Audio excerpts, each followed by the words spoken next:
दोस्तों, आप एक इंसान हैं। एक आम इंसान की तरह आपको जिंदा रहने के लिए अच्छा खाना चाहिए, सिर छुपाने के लिए एक प्रीमियम घर चाहिए, दोस्तों के सामने शो ऑफ करने के लिए एक लेटेस्ट फ़ोन चाहिए और लाइफ में वो सब कुछ चाहिए जो आपके पड़ोसी के पास है। ये ह्यूमन नेचर है। हमारी डिज़ायर्स, हमारी ख्वाहिशें अनलिमिटेड हैं, उनकी कोई लिमिट नहीं है। लेकिन इस यूनिवर्स में एक बहुत बड़ा ग्लिच है, एक ऐसी प्रॉब्लम जिसे कोई एआई, कोई टेक्नोलॉजी सॉल्व नहीं कर सकती। दुनिया में इतना सामान है ही नहीं, सबके लिए बड़े घर नहीं है, सबके लिए लेटेस्ट फोन्स नहीं है और डेफिनेटली सबके लिए अनलिमिटेड पैसा और टाइम नहीं है। हर चीज़ की एक गिनती है, एक लिमिट है। इस हार्श रियलिटी को, इस प्रॉब्लम को इकोनॉमिक्स की भाषा में कहते हैं स्कार्सिटी। ये स्कार्सिटी ही वो मेन रीजन है कि आपको जिंदगी में सब कुछ नहीं मिल सकता। अगर इस दुनिया में अनलिमिटेड पिज्जा होते, अनलिमिटेड वाईफाई होता और सबके बैंक अकाउंट्स में अनलिमिटेड जीरो होते तो इकोनॉमिक्स नाम का सब्जेक्ट एग्जिस्ट ही नहीं करता। हम सब आराम से सो रहे होते, पर क्योंकि सब लिमिटेड है तो अब हमें एक बहुत मुश्किल काम करना पड़ता है। हमें लेनी पड़ती है चॉइसेस। इकोनॉमिक्स सिर्फ पैसों की स्टडी नहीं है, ये इस बात की स्टडी है कि जब रिसोर्सेज कम होते हैं तो इंसान अपने डिसीजंस कैसे लेता है। मिलिए रवि से। रवि एक 22 साल का स्टूडेंट है। उसके पास आज रात सिर्फ 3 घंटे का टाइम है। उसके पास दो ऑप्शंस है, या तो वो दोस्तों के साथ नया वेब सीरीज देख ले या कल सुबह होने वाले अपने फाइनल एग्जाम के लिए पढ़ ले। अगर उसने सीरीज चुनी तो उसने अपने आने वाले एग्जाम के मार्क्स हमेशा के लिए सैक्रिफाइस कर दिए। इकोनॉमिक्स में आपकी इस कुर्बानी को कहते हैं अपॉर्चुनिटी कॉस्ट। हमें लगता है चीजों की कीमत पैसों में होती है, नहीं। आप जिंदगी में जो भी एक चीज चुनते हैं उसकी असली कीमत वो चीज है जो आपने उसे पाने के लिए छोड़ दी। अगर आप इस वक्त ये वीडियो देख रहे हैं तो आपका अपॉर्चुनिटी कॉस्ट वो कॉमेडी रील्स हैं जो आप इस वक्त स्क्रॉल कर सकते थे। आप हर सेकंड एक कीमत चुका रहे हैं। I hope this video is worth your time.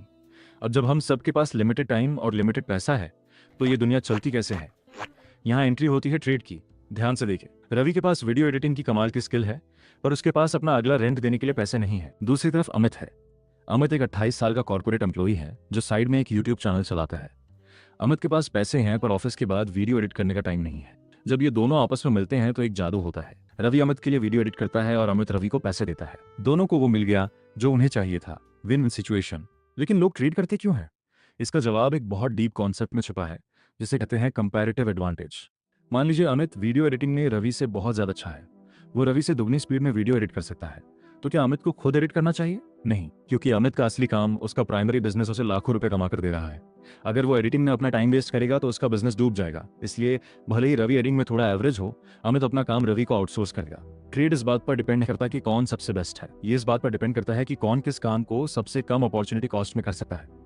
आप चाहे जिंदगी में किसी काम में कितने भी बुरे क्यों ना हो, इस दुनिया की इकॉनमी में किसी ना किसी को आपकी जरूरत है क्योंकि वो अपना टाइम बचाना चाहता है। Congratulations, you are economically useful. अब आप इस स्कार्सिटी, ट्रेड, अपॉर्चुनिटी कॉस्ट और कंपैरेटिव एडवांटेज को एक डब्बे में डालिए और उसको जोर से हिला दीजिए। बूम, आपने अभी अभी एक मार्केट इन्वेंट कर लिया है। मार्केट कोई फिजिकल बिल्डिंग नहीं है जहां आप शॉपिंग करने जाते हैं। ये एक इनविजिबल सिस्टम है जहां बायर्स और सेलर्स इंटरैक्ट करते हैं और इस पूरे मार्केट को चलाने वाला सिर्फ एक सिंगल रूल है, इंसेंटिव्स। इंसान सिर्फ इंसेंटिव्स पर रिएक्ट करता है। अगर एक आम सा पिज्जा 10,000 रुपीज का हो तो आप उसे कभी नहीं खरीदेंगे। अगर वही पिज्जा 10 रुपीज का हो जाए तो आप अकेले 5 पिज्जा खा जाएंगे। लो प्राइस बायर्स को अट्रैक्ट करते हैं, हाई प्राइस सेलर्स को लालच देते हैं। आइए इसे इंडिया के सबसे इमोशनल टॉपिक से समझते हैं, प्याज। डिमांड का मतलब है कि 140 करोड़ इंडियंस एक पर्टिकुलर प्राइस पर कितना प्याज खरीदना चाहते हैं। सप्लाई का मतलब है कि देश के सारे किसान मिलकर कितना प्याज बेचना चाहते हैं। जहां पर बायर का बजट और सेलर का प्रॉफिट मैच करता है उसे कहते हैं इक्विलिब्रियम प्राइस। ये वो मैजिकल नंबर है जहां सब खुश हैं। लेकिन एक दिन महाराष्ट्र में अचानक लगातार बारिश होती है। प्याज की आधी फसल मिट्टी में बर्बाद हो जाती है। प्याज की सप्लाई अचानक से क्रैश कर गई। पर अमित को और बाकी पूरे देश को अपनी पाव भाजी में और चिकन में प्याज डालना ही है। उनकी डिमांड वही की वही है। जब मार्केट में किसी चीज की सप्लाई खत्म हो जाए पर लोग उसके लिए डेस्परेट हो तो प्राइस रॉकेट की तरह ऊपर भागता है। 20 रुपीज किलो का प्याज अचानक 100 रुपीज किलो हो जाता है। लोग गुस्सा होते हैं, टीवी पर डिबेट्स होती हैं, पर ये 100 रुपीज का प्राइस टैग असल में एक सिग्नल है। जब प्याज महंगा होता है तो हर गांव का किसान देखता है कि प्याज में बहुत बड़ा प्रॉफिट है। अगले साल हर किसान अपने पूरे खेत में सिर्फ प्याज उगाता है। नतीजा, अगले साल मार्केट में इतना प्याज आ जाता है कि सप्लाई डिमांड से बहुत आगे निकल जाती है और दाम गिरकर वापस 10 रुपीज आ जाते हैं। एडम स्मिथ ने 1776 में इस ऑटोमेटिक सिस्टम को द इनविजिबल हैंड कहा था। इस मार्केट को चलाने के लिए किसी नेता, किसी डिक्टेटर की जरूरत नहीं है। झिंका चिका झिंका चिका। ये सिर्फ मैथ, ह्यूमन डिजायर और डेस्परेशन का एक साइलेंट कॉम्बिनेशन है। जब भी सरकार इस इनविजिबल हैंड को रोकने की कोशिश करती है और जबरदस्ती प्राइस कंट्रोल लगाती है तब मार्केट ब्लैक मार्केट में बदल जाता है।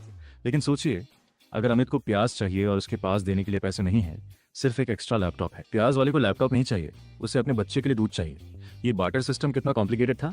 इस प्रॉब्लम को हमेशा के लिए खत्म करने के लिए इंसानों ने अपना सबसे बड़ा इन्वेंशन किया, मनी। आपको लगता है पैसे की अपनी कोई इंट्रिंसिक वैल्यू होती है? नहीं, पैसा सिर्फ एक मीडियम ऑफ एक्सचेंज है। इतिहास में पैसा पत्थर हुआ करता था, फिर काउज, फिर सोने के सिक्के, फिर पेपर के नोट, और आजकल मोबाइल स्क्रीन पर दिखने वाले डिजिटल नंबर्स। इन सब में सिर्फ एक चीज कॉमन है, ट्रस्ट। अगर कल सुबह देश का सेंट्रल बैंक टीवी पर आकर कह दे कि आज रात 12 बजे से 500 का नोट लीगल टेंडर नहीं है, तो वो नोट सिर्फ एक रद्दी का टुकड़ा बन जाता है। Money is pure belief. ये एक स्टोर ऑफ वैल्यू है ताकि आप आज काम करके अपने पैसे कल के लिए बचा सकें। और इस पैसे के मैट्रिक्स को कंट्रोल करने के लिए हमने बनाए बैंक्स। लोगों को लगता है कि बैंक एक लॉकर रूम है, आप अपने पैसे वहां रखते हैं और वो वहां सेफ रखे रहते हैं। This is the biggest lie. Banks आपका डिपॉजिट लेते हैं और वही पैसा दूसरे लोगों को घर या गाड़ी खरीदने के लिए उधार पर दे देते हैं। इस लोन पर वो हैवी इंटरेस्ट चार्ज करते हैं। असलियत में जब अमित बैंक से 10 लाख रुपीस का कार लोन लेता है तो बैंक का मैनेजर किसी वॉल्ट से 10 लाख रुपए निकालकर नहीं देता। वो बस अपने कंप्यूटर कीबोर्ड पर 10,000,000 टाइप करता है और अमित के अकाउंट में भेज देता है। एक बटन दबते ही नया पैसा हाउस से पैदा हो जाता है। इसे कहते हैं फ्रैक्शनल रिजर्व बैंकिंग। बैंक्स के पास उतना कैश होता ही नहीं है जितना वो लोन दे चुके होते हैं। नया पैसा मार्केट में तब बनता है जब आप लोन लेते हैं। ये सिस्टम तब तक परफेक्टली काम करता है जब तक सब लोग एक साथ खड़े होकर बैंक से अपना पैसा वापस मांगने ना आ जाएं। अगर अचानक लोगों में पैनिक फैल जाए और हजारों लोग एटीएम के बाहर खड़े हो जाएं, तो बैंक तुरंत कोलैप्स हो जाएगा। इस डरावने मंजर को बैंक रन कहते हैं। इसीलिए हमारी सरकारें हमारे डिपॉजिट्स पर इंश्योरेंस देती हैं ताकि लोग पैनिक ना करें और ये मैट्रिक्स चलता रहे। अब इस बड़ी सी इकोनॉमी में कितना कुछ बन रहा है, लोग कितना खर्च कर रहे हैं और हमारा देश दुनिया में कहाँ स्टैंड करता है, इसका पता कैसे लगाएं। इसके लिए इकोनॉमिस्ट ने एक अल्टीमेट स्कोर बोर्ड बनाया है जिसे हम कहते हैं जीडीपी। अगर आपने दत्त और सुंदरम की इंडियन इकोनॉमी पढ़ी हो तो आप जानते हैं कि जीडीपी का मतलब है एक देश की बाउंड्री के अंदर एक साल में जितने भी फाइनल गुड्स और सर्विसेज प्रोड्यूस हुए उनकी टोटल मार्केट वैल्यू। ये वैल्यू 3 तरीके से कैलकुलेट की जा सकती है, प्रोडक्शन अप्रोच, इनकम अप्रोच या सबसे कॉमन एक्सपेंडिचर अप्रोच, यानी consumption plus investment plus government spending plus net exports. India आज दुनिया की 4th सबसे बड़ी इकोनॉमी बन चुका है और इसका सारा क्रेडिट इस जीडीपी ग्रोथ को जाता है। जीडीपी की ग्रोथ आती है प्रोडक्टिविटी से। अगर आपका किसान हाथ से खेती करके दिन में 10 किलो गेहूं उगाता है और अमेरिका का किसान ट्रैक्टर यूज करके 1000 किलो उगाता है, तो अमेरिका की प्रोडक्टिविटी हाई है। हाई प्रोडक्टिविटी मींस देश अमीर है। लेकिन जीडीपी नाम के स्कोरबोर्ड में एक बहुत बड़ा झोल है, एक ऐसी सच्चाई जिसे वर्ल्ड बैंक से लेकर IMF तक सब इग्नोर करते हैं। चीफ इकोनॉमिस्ट कौशिक बसु अपनी book an economist in the real world में इस फ्लॉ को नंगा करते हैं। मिलिए मीना से। मीना 39 साल की एक होम मेकर है। वो सुबह 6 बजे उठती हैं और रात 11 बजे तक नॉन स्टॉप काम करती हैं। वो अपनी फैमिली के लिए एक प्रोफेशनल शेफ हैं, अपने बच्चों के लिए एक होम ट्यूटर हैं, घर के बुजुर्गों के लिए एक नर्स हैं और घर के खर्चे मैनेज करने वाली एक फाइनेंशियल प्लानर है। अगर आप इन 4 कामों के लिए मार्केट से प्रोफेशनल लोग हायर करेंगे तो आपको महीने का कम से कम 40,000 रुपीज देना पड़ेगा। पर क्योंकि मीना को इन डेली कामों के लिए कोई कैश, कोई सैलरी नहीं मिलती, हमारी देश की इकोनॉमी, हमारी ये सो कॉल्ड जीडीपी उनके इस काम की वैल्यू को 0 मानती है। ध्यान से सुनिए, अगर अमित बाहर जाकर किसी रेस्टोरेंट में 500 रुपीज का जंक फूड खाता है तो देश की जीडीपी 500 रुपीज से बढ़ जाती है। पर अगर मीना पूरा दिन किचन में खड़े रहकर अपनी फैमिली के लिए सेहतमंद खाना बनाती हैं तो जीडीपी को कोई फर्क नहीं पड़ता। अगर एक केमिकल फैक्ट्री अपना धुआं हवा में छोड़कर नदियां गंदी करती है तो फैक्ट्री का प्रॉफिट जीडीपी को बढ़ाता है, पर उस पोल्यूशन से होने वाली बीमारियों को जीडीपी माइनस नहीं करती। जीडीपी एक थर्मामीटर है, ये बुखार तो बता देता है पर बीमारी की असली वजह छुपाता है। हमें लगता है कि हमारे पैसे बैंक अकाउंट में सेफली पड़े हैं, हम एफडी कराकर चैन की नींद सोते हैं, पर सच ये है कि एक साइलेंट चोर, एक अदृश्य शिकारी हर पल आपकी जेब से पैसे निकाल रहा है। उसका नाम है इन्फ्लेशन। आइए इस डीप मैट्रिक्स को farmer RBI governor Raghuram Rajan की किताब I do what I do और उनके मशहूर डोसा इकोनॉमिक्स कॉन्सेप्ट से समझते हैं। मान लीजिए अमित के पास आज 100 रुपीज हैं, वो इसे बैंक में डिपॉजिट करता है जहां उसे 10% का आकर्षक इंटरेस्ट मिलता है। 1 साल बाद अमित अपना अकाउंट चेक करता है और उसमें 110 रुपीज है। अमित बहुत खुश है कि उसने 10 रुपीज कमा लिए। पर पिछले साल अमित जिस स्ट्रीट वेंडर से अपना फेवरेट मसाला डोसा खाता था वो डोसा एग्जैक्टली 100 रुपीज का था। इस 1 साल में देश में महंगाई 12% से बढ़ गई, तो अब उस वेंडर ने अपने डोसा का दाम बढ़ाकर 112 रुपीज कर दिया। अब अमित की रियलिटी देखिए, उसके बैंक अकाउंट में पैसे बढ़कर 110 रुपीज हो चुके हैं, पर डोसा अब 112 रुपीज का हो गया है। टेक्निकली अमित के पैसे बढ़े पर एक्चुअली अमित गरीब हो गया। वो अब अपना कल वाला खाना भी अफोर्ड नहीं कर सकता। ये इन्फ्लेशन का इल्यूजन है जो मिडिल क्लास को कभी अमीर नहीं होने देता। पर ये इन्फ्लेशन आता कहां से है? याद है प्याज का एग्जाम्पल? जब इकोनॉमी में सेंट्रल बैंक जैसे हमारा आरबीआई जरूरत से ज्यादा नए नोट्स प्रिंट करके मार्केट में डाल देता है तो हर इंसान के पास पैसा आ जाता है, पर सामान उतना ही रहता है। इकोनॉमिक्स का basic rule, when more money ceases the same amount of goods prices explode, जिसे हम इन्फ्लेशन कहते हैं। अगर ये आउट ऑफ कंट्रोल हो जाए तो हाइपर इन्फ्लेशन बन जाता है, जैसा जिम्बाब्वे में हुआ था जहां $100 ट्रिलियन के नोट से एक ब्रेड भी नहीं आती थी। इसीलिए रिजर्व बैंक हमेशा इंटरेस्ट रेट्स को मैनिपुलेट करता रहता है। जब इन्फ्लेशन बढ़ता है तो आरबीआई लोन महंगे कर देता है ताकि लोग खर्च कम करें। जब ग्रोथ बढ़ानी होती है तो लोन सस्ते कर दिए जाते हैं। लेकिन सरकार इन फ्लाईओवर्स, हॉस्पिटल्स और आर्मी के टैंक्स के लिए पैसा कहां से लाती है? सरकार कोई बिजनेस तो करती नहीं, उसके पास पैसे कहां से आते हैं? जवाब है आपकी जेब से। Welcome to the world of taxes. Taxes एक जबरदस्ती का चंदा है जो आपको देना ही पड़ता है, अगर नहीं देंगे तो जेल जाएंगे। इंडिया में मेनली 2 मेजर टैक्स सिस्टम्स हैं। पहला है डायरेक्ट टैक्स। ये प्रोग्रेसिव होता है, यानी जो ज्यादा कमाता है वो ज्यादा देता है। पर सच्चाई ये है कि देश में सिर्फ 2 से 3% लोग ही इनकम टैक्स भरते हैं। दूसरा और सबसे बड़ा जाल है इनडायरेक्ट टैक्स। अरविंद सुब्रमण्यन ने ऑफ काउंसिल में समझाया है कि कैसे जीएसटी ने पूरे इंडिया को एक सिंगल मार्केट बनाया। पर ये टैक्स बहुत रिग्रेसिव यानी भेदभाव वाला हो सकता है। क्यों? क्योंकि अगर मुकेश अंबानी मार्केट से 50 रुपीज का नमकीन का पैकेट खरीदते हैं और एक डेली वेज मजदूर भी वही पैकेट खरीदता है, तो दोनों ने एग्जैक्टली सेम टैक्स भरा है। मजदूर की आमदनी के हिसाब से उसने अंबानी से लाख गुना ज्यादा टैक्स का बोझ उठाया। जब सरकार टैक्स से जमा किए हुए पैसे से ज्यादा खर्च करने लगती है, जैसे फ्री राशन, सब्सिडीज या इंफ्रास्ट्रक्चर पर, तो उसके बजट में घाटा होता है। इसे फिस्कल डेफिसिट कहते हैं। टीएन निनान अपनी book the turn off the tortoise में बताते हैं कि इस घाटे को पूरा करने के लिए सरकार पब्लिक से और मार्केट से उधार लेती है। इस उधार लेने की रसीद को गवर्नमेंट बॉन्ड्स कहते हैं।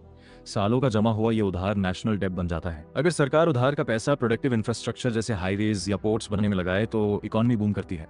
पर अगर सरकार सिर्फ इलेक्शन जीतने के लिए उधार लेकर फ्रीबीज बांटती रहे तो इन्फ्लेशन आउट ऑफ कंट्रोल हो जाता है और श्रीलंका या अर्जेंटीना जैसी हालत हो जाती है। दुनिया में कोई भी देश अकेले सब कुछ नहीं बना सकता।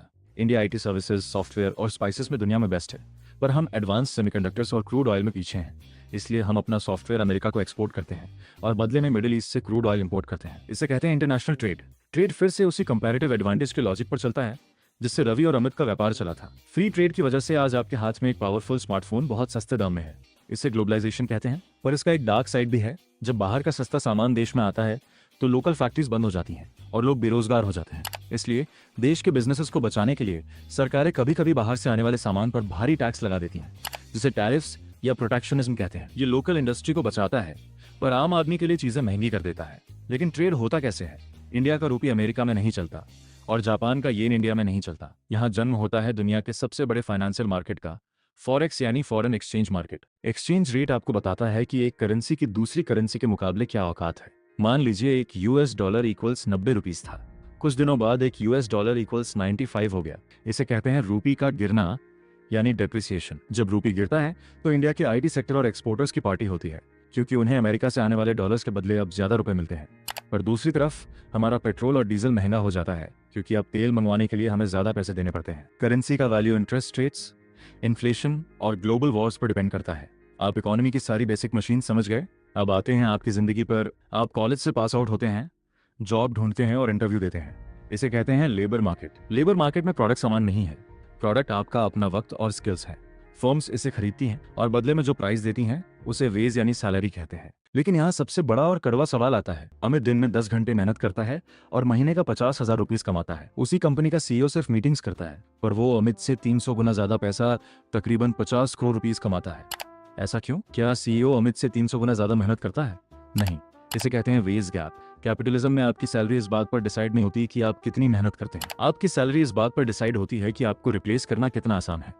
अमित जो कोडिंग या डेटा एंट्री करता है वो कल कोई और नया ग्रेजुएट थोड़ी सी ट्रेनिंग के बाद कर लेगा, यानी हाई सप्लाई ऑफ लेबर। पर $1 बिलियन कंपनी को चलाने वाले ग्लोबल लेवल के सीईओ दुनिया में गिने चुने हैं, यानी लो सप्लाई हाई डिमांड। एक जमाना था जब वर्कर्स अपनी ताकत बढ़ाने के लिए यूनियंस बनाते थे ताकि वो मिलकर मैनेजमेंट से अच्छी सैलरी मांग सकें। पर पिछले कुछ दशकों में आउटसोर्सिंग, स्ट्रिक्ट लॉज और अब एआई की वेव ने इन यूनियंस की ताकत तोड़ दी है। अगर सरकार जबरदस्ती मिनिमम वेज बहुत ज्यादा बढ़ा देगी तो कंपनी सिंपली उस डिपार्टमेंट को ऑटोमेटेड टच स्क्रीन से या एआई बॉट से रिप्लेस कर देंगी। इंसान को कमोडिटी समझना इस सिस्टम का सबसे बड़ा हार्श ट्रुथ है।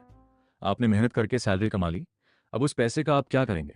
गद्दा के नीचे छुपा कर रखना सबसे बड़ी बेवकूफ़ी है, क्योंकि इन्फ्लेशन उसे खा जाएगा। तो अब आप चाहते हैं कि आपका पैसा आपके लिए और पैसा बनाए।